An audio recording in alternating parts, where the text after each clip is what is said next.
तुम्ही मुंबईत आलेला आहात, कोणाकोणाला भेटणार आहे, काय नेमकं म्हणणे तुमचं? मुख्यमंत्री थोडं माईक खाली घे ना. आम्हाला काय 8च्या वेळ आहे. आम्ही मागे चालू आहे बघ, मला मांग्या ढकलते. मी काय तपास सुरू आहे त्याबद्दल आपण समाधानी आहात. तपास आक्षेप होतो आणि आक्षेप होतो ते आता दूर झाले. त्यांच्याशी चर्चा करू. एक प्रसार माध्यमांमध्ये बातमी पसरत आहे की तुमची जी याचिका आहे ती मागे तुम्ही घेतलेली आहे. त्या संदर्भात तुमच्याकडे काय माहिती आली आहे का की तुम्ही याचिका मागे घेतली की नाही, काय तुमची पुढची भूमिका? मी स्पष्ट समोर बघा सर. जी याचिका दाखल केलेली होती ती याचिका दाखल करताना आम्हाला विचारात न घेता दाखल केल्यामुळं आम्ही ती सरेंडर करायला मागच्या 5, 7, 8 दिवसापासून सांगत होतो. ती 4 दिवसापूर्वीच केलेली आहे. पण तुमच्यापर्यंत माहिती आज आली आणि सरेंडर झालेली म्हणजे जी विड्रॉल केली ना त्याची आमच्याकडं म्हणजे मेसेज पण आहे आणि आम्ही त्यांच्याशी बोललो पण आहे. स्वतःहून आपण surrender करण्याचं कारण असं पोलीस यंत्रणा आहे, तपास यंत्रणा आहे, त्याच्यावर पूर्ण विश्वास आहे आणि त्यांच्याकडून अपेक्षा आहे की ती लवकरात लवकर चांगल्या पद्धतीने तपास चालू करतील. तुमच्यावर काही दबाव आहे? तुमच्यावरती काही दबाव आहे? देशमुख साहेब तुम्ही व्हिडिओ कॉलवर बोलून व्हिडिओ व्हायरल होते. काय बोलणं झालंय तुमचं? मला माझं समजून घ्या मला काय म्हणायचं ते. आपलं जे चाललंय सगळं आपण कुठल्या भूमिकेत आहेत न्यायाच्या, आपल्या बाजूनं सगळे उभा कुठल्या भूमिकेत आहेत न्यायाच्या. मग न्याय मिळताना सगळे प्रयत्न करतायत प्रामाणिक. सगळ्यांचं एकच म्हणणं आहे की याच्यात कोणी असलं तर याला शिक्षा झाली पाहिजे आणि मी पण त्या मताचा आहे पहिल्या दिवसापासून आत्तापर्यंत. आणि आता ज्यावेळेस आम्ही मुख्यमंत्री साहेबांना भेटतो सगळ्या गोष्टीवर सविस्तर चर्चा करून जे सगळे आढावे आहेत, सगळं SIT असेल, CID असेल, पोलीस यंत्रणा असेल, त्या सगळे आढावे घेतल्यानंतर मग मी तुम्हाला आमची काय चर्चा होती किंवा आमच्यात काय बोलणं होतं ते तुम्हाला पण ज्या प्रकारे आपण पाहतोय की धनंजय मुंडेंचा प्रभाव पडू शकतो, तर धनंजय मुंडेंनी राजीनामा द्यावा असं विरोधक म्हणतायत, सत्ताधारी म्हणतायत. तुमची मागणी आहे तशी? माझी मागणी एक आहे की मला न्याय पाहिजे माझ्या भागात. मग तो कसा मिळणार आहे मला हे मी मांडू नाही शकणार. मला न्याय पाहिजे.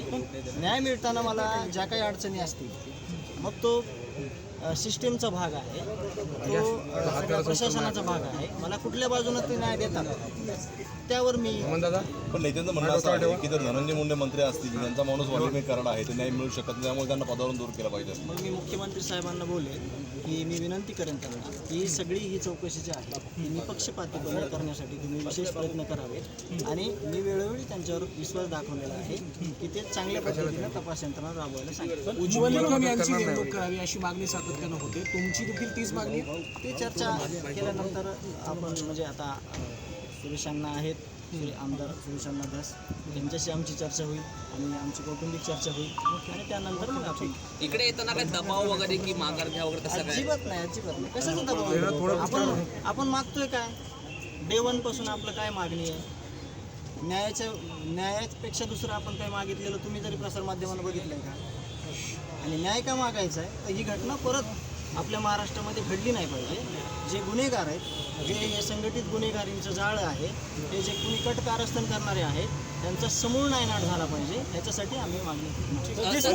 वकिलीचा विषय आहे तुमचा जो व्हिडिओ जो व्हायरल होतोय त्या वकिलाशी तुमची यापूर्वी ओळख आहे का किंवा त्या संबंधित काही बोलणं झालं होतं का तुमचं? हे आपलं जे प्रकरण झालं, जे माझ्या भावाची हत्या झाली, जे हत्या घडून आली, त्याच्यानंतर लाखो लोक तिथं माझं सांत्वन करायला, मला कुठंतरी दुःखात सहभागी व्हायला येत राहत होते.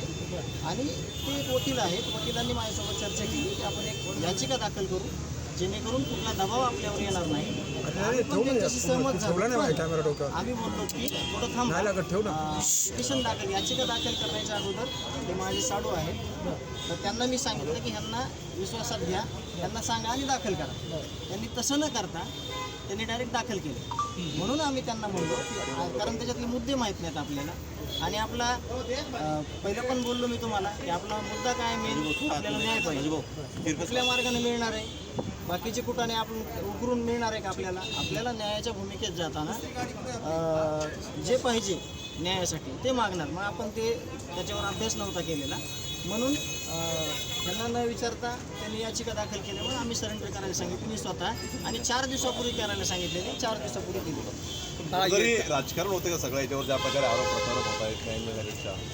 मी सांगतो तुम्हाला, जे संतोष देशमुख एक माणूस म्हणून ज्या ठिकाणी आले सगळे लोक, राजकीय, सामाजिक, सगळ्या संघटनातले, तर तिथं त्या ठिकाणी एक माणूस म्हणून संतोष देशमुखकडे आलेले लोक आहेत ना, त्यांनी अजिबात कुठलं राजकारण केलं नाही. त्याचं कारण असं की हत्या अशा हत्या ही अशी भयानक आहे.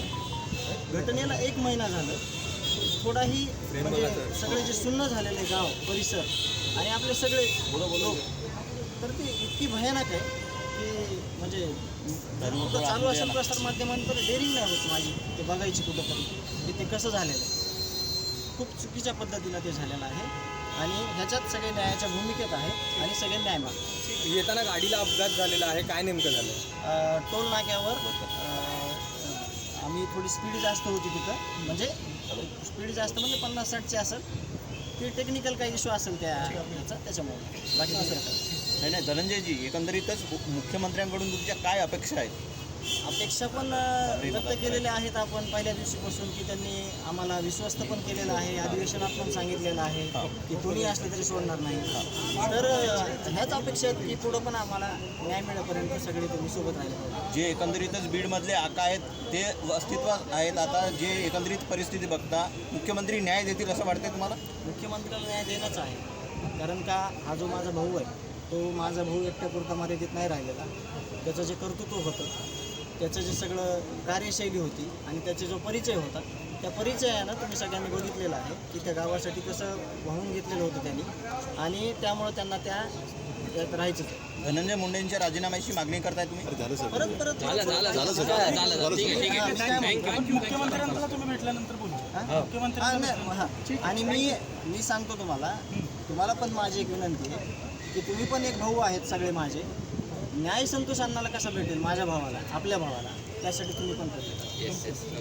धन्यवाद.